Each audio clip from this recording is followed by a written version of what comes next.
All right. Uh, Another thing I can do is I can do the intro songs to a lot of TV shows, right? Like, sometimes you want to go where everybody knows your name, and they're always glad you came. Mm-hmm. That's the opening Cheers. I'm not sure who sung it or wrote it, but it's put out by NBC. See, another way you can do it is refer to the people who put it out. If you don't know all the information about it, right? You can also look it up and stuff like that too, of course, right? You know, it's about acknowledging who did it and giving them credit and acknowledging they did it, right? If you're using fair use, right? Now, um, it's like Friends, you know. Your work begins at 8. Say that's all I remember of it right now. It's all that's coming through my head. But it's still the impersonation of the person who sung the song, right? I don't know the whole song by heart or anything. But I watch it once in a while, but I don't know it's on there, but it's not something I watch every day, though, like I said, some comedies are in syndication, right? Meaning you might see them. But I ain't seen an episode in a while, but whatever, right? Um, I do watch it once in a while. I don't really have a problem with it. It's just kind of corny sometimes to me, right? But there's some of the um, things they get into. I don't think normal people would really get into. It's kind of a little bit out there, for normal people, right? But it's okay for a comedy. It's also a sitcom. It's also like Seinfeld, right? Some of the things, they deal with in the comedy, you don't really deal with. Most people don't, right? Though shrinkage, I got that. What was meant by that? That happened to me sometimes too. When you get into order, it looks like a little, right? The adults will know what I'm talking about there, children. That can happen with order. Hmm. So, Scooby Dooby Doo, where are you? We got some work to do now. Okay, that's some of the opening to Scooby Dooby Doo. And this is the cartoon during the 70s almost, right? So, beans on butter in the kitchen, beans on butter on the grill. This is Jefferson's. Moving on, moving on to the east side. To a deluxe apartment in the sky. Right? Come and knock on that door. Come and knock on that door. We've been waiting for you. We've been waiting for you. But the kisses are hers it is. Three's company too. Now, here's the thing about a menage a trois, anyway. Whether it's two guys and a girl or two girls and a guy, someone's left out the equation. Sometimes with that too, right? But again, people try to do things, right? We all want to do, and some people don't like it when you do it, right? Not that you really mean to, someone suggested it to you, and you thought about doing it, and the two parties agreed, right? That's the way it can happen, right? Now, I'm not sure Tina and Kathy even did anything with me either. Tina was my girlfriend, and Kathy was David Maddox's girlfriend, right? But Tina did act weird when I had a condom that David gave me. And I don't know what that was all about, and broke up with me, and we didn't really see each other after that either. Unless we had already had sex without a condom, right?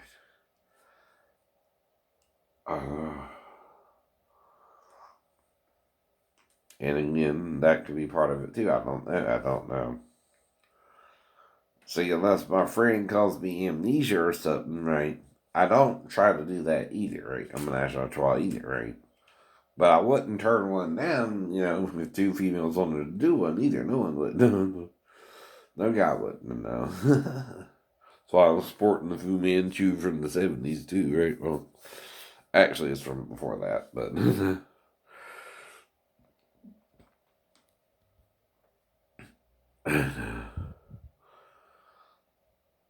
Might be a few characters that played Chinese actors with the Fu Manchu. I think a villain from one TV show sported a woman was playing a Chinese character, right? Oh, this is more like the 70s Fu Manchu. Of more of a Caucasian man, too, right? So, again, I'm so mixed, right? Including African, I'm probably a little bit of everybody. Now, it don't mean I'm not have some Asiatic blood in me. It's just kind of bred out of the total equation, right? Right. See, you're not just your mom and dad, right? It does go all the way back to the first two parents, the first two humanoids, right? Or human beings, right? Even if you think we evolved scientists and weren't made to live on the planet, there's a difference there, though. Right? See, a made thing can go extinct, and an evolved thing can always evolve, right? Higher or lower, see. If we really evolved, you could also mate with other species. Don't you find it weird, right? That a mule, which is produced by a donkey and a horse, is usually sterile. That means you can't interbreed because the maker made each species individually. See, there's two problems there, right? You got to produce viable offspring to evolve from a lower life form to a higher one, right? But if something made everything on the planet individually, right, in a pattern as well, you could think both ways, evolution or something made it, right? But either way, it didn't make it from a single cell organism all the way up to us. Come on, right?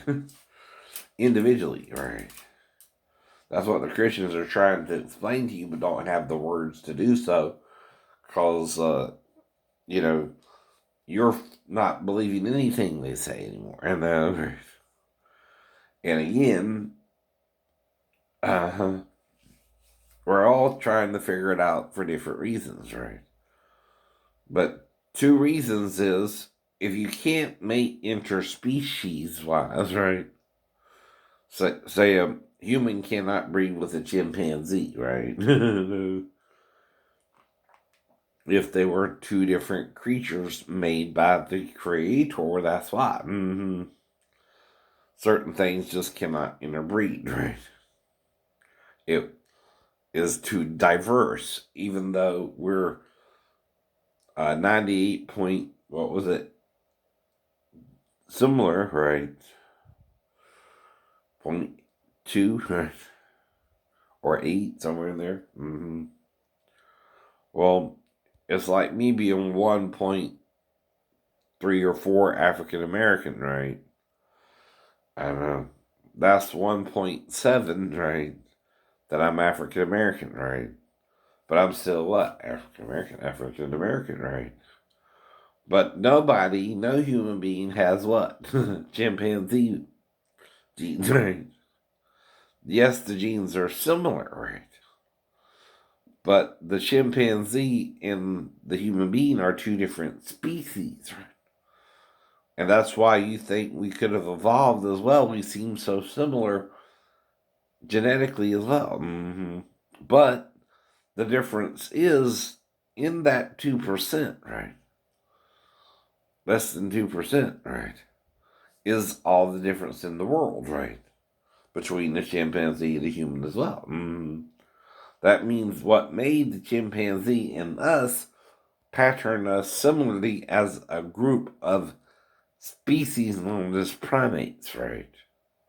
But we're still diverse enough that you can't really have sex with a chimpanzee and it not feel awkward to you or weird or something you're not supposed to do. Plus, the animal can't consent as, say, a human female who you can communicate with openly. That's the same with all my ex-girlfriends. I'm trying to tell them something about myself that I found out through a dream, right? That might confuse me and them, right? As I'm trying to understand what it means, right? Now, of course, you go to adults first, but when they act weird about it, you don't know what else to do, right? Like I said, I went to my Sunday school teacher first, to ask her what it meant. Now, she might have known, okay, if she read Revelations 12, right, herself, it has to do with the male child in Revelations 12, but that don't mean I did. No. I'm still a child. I didn't get that far yet to read Revelations until I was around 14, right? Even then, right? And then I'm reading about the two witnesses, and that's what sticks, right? Right? Because normally you read a book chapter by chapter, normally anyway. Sometimes you might skip to the end if it gets confusing or boring, but chapter 12, if you're reading it chapter to chapter, is after chapter 11, right? But that's what more clicked with me. These are the two olive trees and the two candlesticks setting before the God of the earth. And God is the God of heaven and earth, right? Right. Only one God is the God of the earth, right? Right now, right now. It ain't the God. It ain't the God. Jesus is still said all power is given to me in heaven and earth, right? All power, right?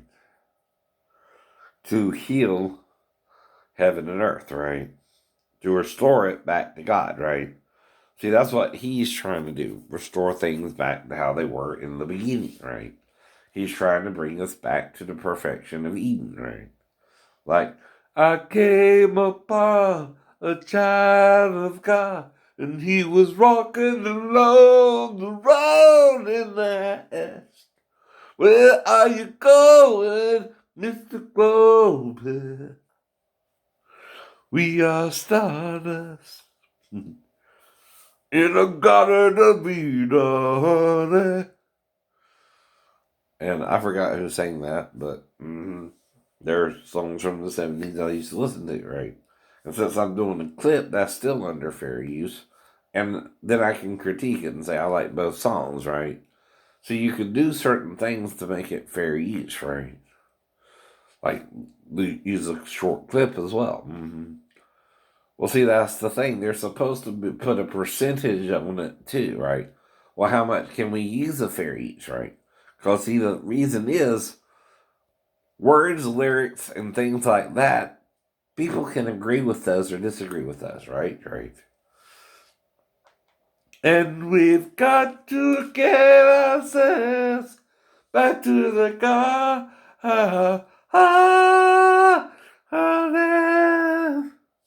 By the time we got to Woodstock. Something like that. I might mess that part up. I think it was Crosby, Stills, and Nash and Young or something. Somewhere, something like that. Right?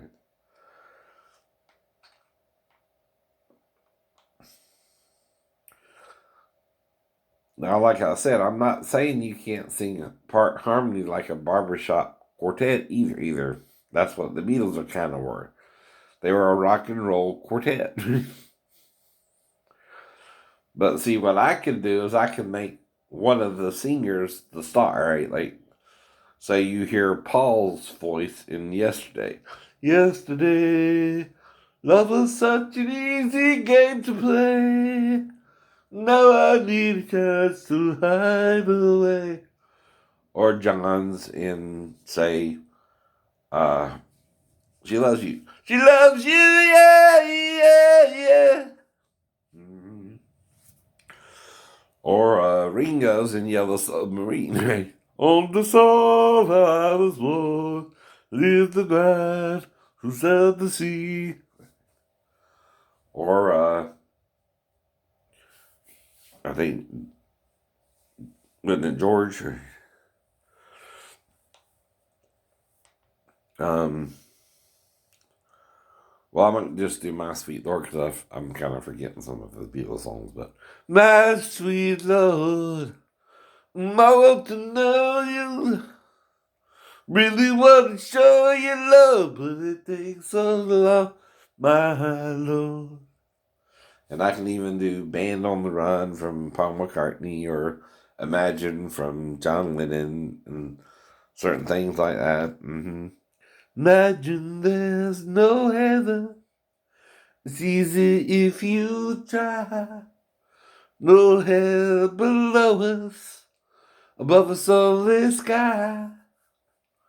Imagine all the people living life with ease. Ooh, you may say I'm a dreamer, but I'm not the only one. Something like that. Mm-hmm. Man on the run, man on the run, and the gentleman and says the same. We're searching everyone for the band on the run. Mm. And of course, Ringo had, what was it? Mm-hmm. Um,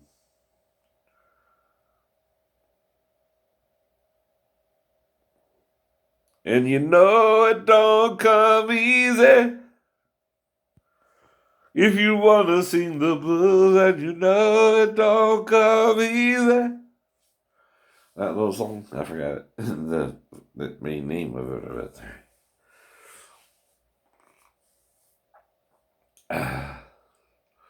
The main title, but I'm referencing it, and of course I like the song, so that's enough for it to be under fair use, right? And I'm doing a mild parody of it, and I can even ask a question like, how did you come up with all the songs you came up with when you were in the group, the Beatles, and stuff like that? And that makes it reporting, right? So your reporter asks questions, right? How'd you do this? How'd you do that? So that's 3 out of the 4 requirements, and all you have to do for it to be fair use is critique it, right? And then parodying it is the second thing, right? And it's how much you use of it, which they don't give a number there. Why? Because you can really teach the lyrics to anything, right? Any song, right? As a poem, So then you turn it around, right? And then you're teaching it as a poem, right? And you can look at the lyrics. All right.